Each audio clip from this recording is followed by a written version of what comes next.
प्रणाम। मेरा नाम गंगा मात्रे है। मैं ईएफए स्कूल शासकीय महारानी लक्ष्मीबाई कन्या उच्चतर माध्यमिक विद्यालय की छात्रा हूँ। मैं आपके सामने एक कहानी प्रस्तुत करना चाहती हूँ। मेरी कहानी का शीर्षक है कि हमें प्रेम से रहना चाहिए। एक औरत ने 3 संतों को अपने घर के बाहर देखा। वह उन्हें बाहर देखकर उसने सोचा कि इन्हें अंदर बुलाया जाए और भोजन कराया जाए। वह संतों के पास गई और उसने कहा, क्या आप हमारे घर भोजन करने आ सकते हैं? संतों ने कहा, क्या तुम्हारे पति घर पर हैं? औरत ने कहा, नहीं, वह अभी कहीं बाहर गए हुए हैं। संतों ने कहा, हम तभी तुम्हारे घर आएंगे जब वो घर पर हो।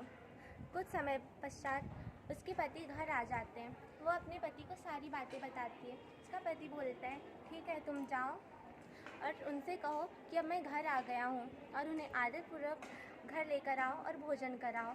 फिर वह संतों के पास जाती है और कहती है, आप सभी हमारे घर भोजन करने चलिए। संत बोलते हैं कि हम तीनों कभी एक साथ कहीं नहीं जाते।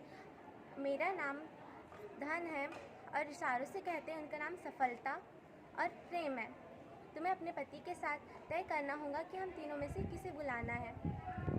वह घर जाती है और अपने पति को सारी बातें बताती है। उसका पति बहुत प्रसन्न हो जाता है, कहता है, हमें धन को आमंत्रित करना चाहिए क्योंकि धन से हमारे घर में खुशियाँ आ जाएंगी और हमारी सारी गरीबी मिट जाएंगी। लेकिन पत्नी बोलती है, नहीं, हमें सफलता को आमंत्रित करना चाहिए ताकि हम सफल हो जाएं और हम हर काम में सफल हो। कुछ समय बाद उनकी बेटी उनकी सारी बातें सुन रही होती है। उनकी बेटी बोलती है कि माताजी, पिताजी, हमें प्रेम को आमंत्रित करना चाहिए क्योंकि प्रेम से तो सब कुछ हो जाता है। उसकी बातें सुनकर उनके माता पिता सहमत हो जाते हैं। बोलते हैं, तुम ठीक कहती हो बेटी, हमें प्रेम को ही आमंत्रित करना चाहिए।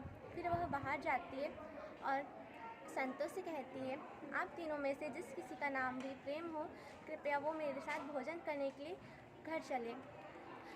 प्रेम जैसे ही घर की ओर बढ़ते हैं, उनके साथ सफलता और धन दोनों चल पड़ते हैं। और आश्चर्य से कहती है, हमने तो सिर्फ प्रेम को आमंत्रित किया है, आप दोनों क्यों आ रहे हैं?